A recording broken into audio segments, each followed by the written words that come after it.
Right now, Sinners has been a very, very big topic in Hollywood. Very big debate going on.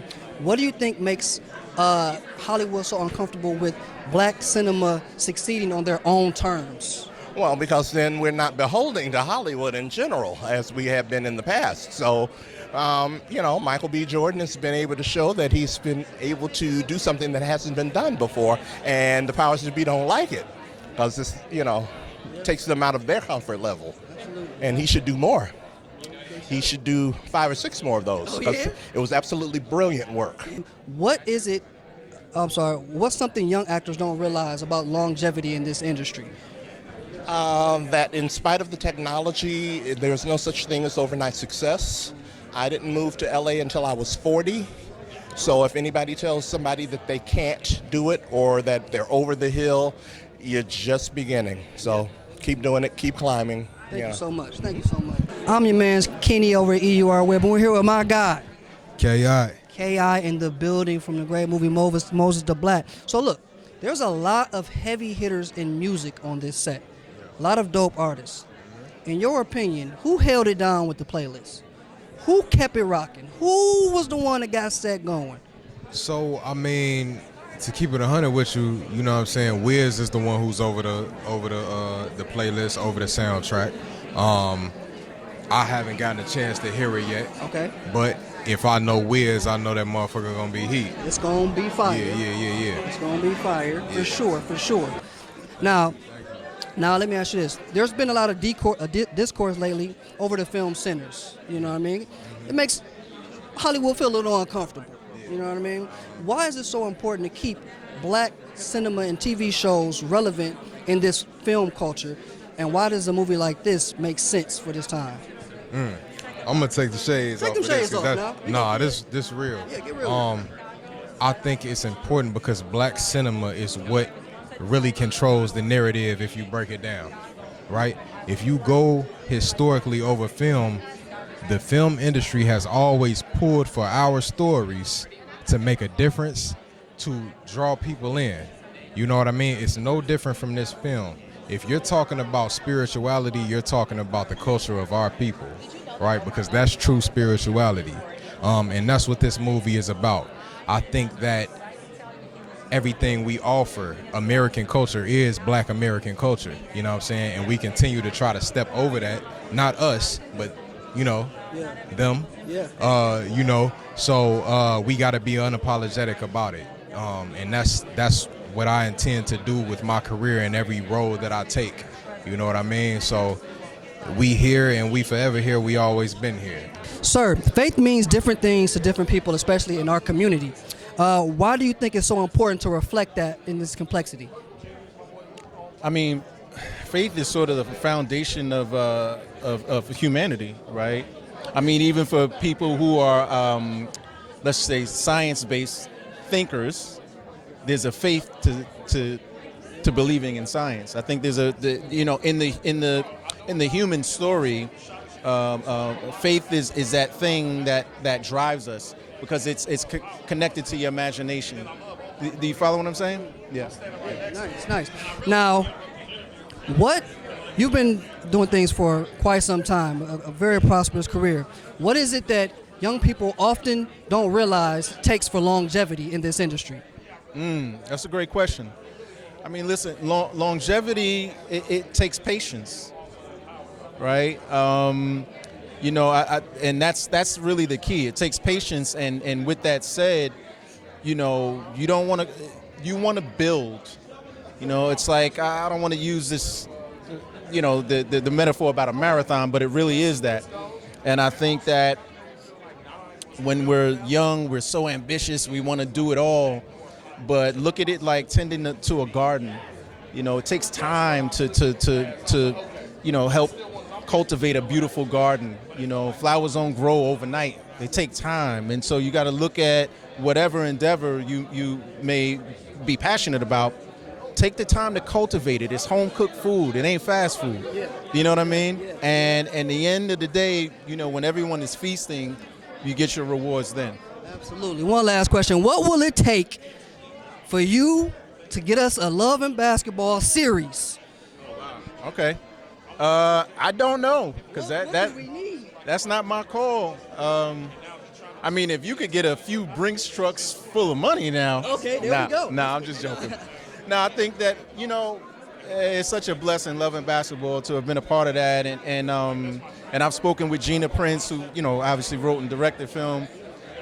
It's just kind of one of those things where, we made something really special, so let's just leave it alone.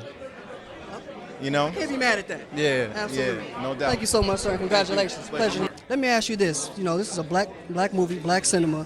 Why is it important for our stories to still make theaters and still be able to be told? Because it just shows people that we do have a voice, and look what we can do. We can make people show up. We can show out. We can kill the box office too, Yeah.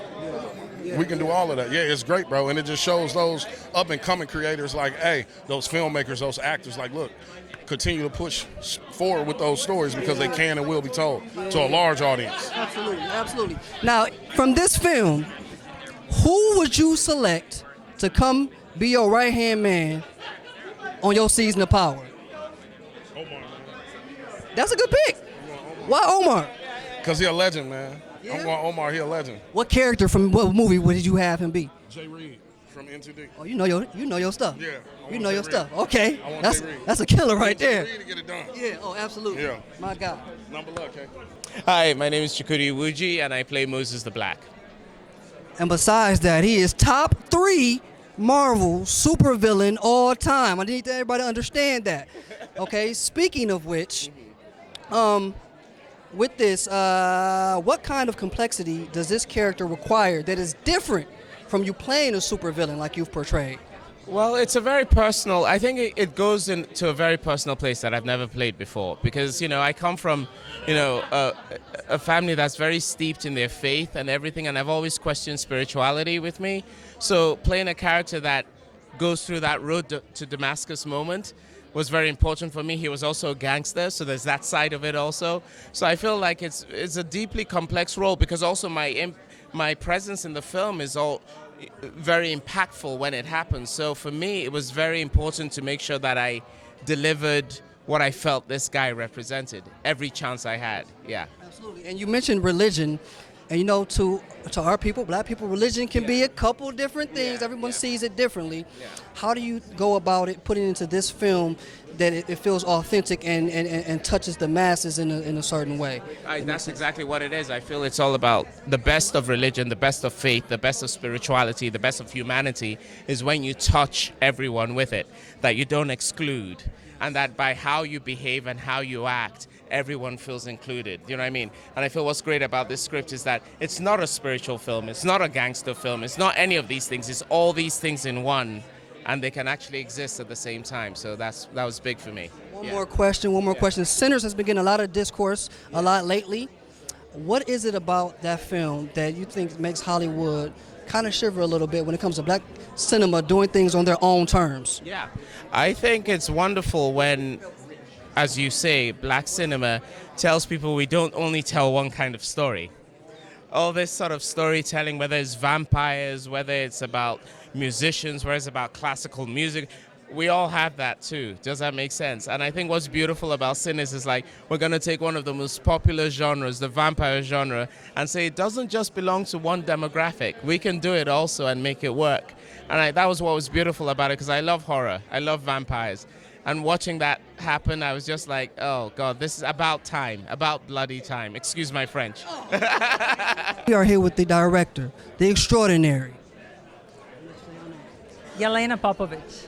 Elena Popovich. First of all, congratulations on the film. Why do stories like this matter just as much as the bigger franchises? What makes this special? Well, this is a story of redemption, of a true redemption. Because St. Moses the Black was a real person who lived in a 4th century Egypt. He was a gang leader, a notorious gang leader who had experienced incredible transformation, became a monk, a priest, and became a martyr. Not only that he changed his ways, but became a man that served the community. And I think his example, because he was a real person that existed, can have a lot of impact on people that would like to get out of whatever it's holding them hostage and set on the path of true freedom. Absolutely. Now, there's been a lot of talk lately with films maybe not being in theaters as much anymore. Why is it so important for a movie like this to showcase why it's important for people to come see cinema in theaters? Well, I think that because our cast definitely had a lot to do with it. Very interesting cast. But I think it's like when Wiz Khalifa read the script, he was one of the first celebrities that got on board. He said, he was like, he put his hand right here, you know, and he said, you know what? This is going to speak to people, and that's why I want to be part of this. So I think this might speak to people, actually, which is good. Speaking of Wiz Khalifa, there's a lot of other artists on this film. Who did you end up listening to the most? Whose music did you end up listening to the most? Music? Oh, yeah. Oh, my God.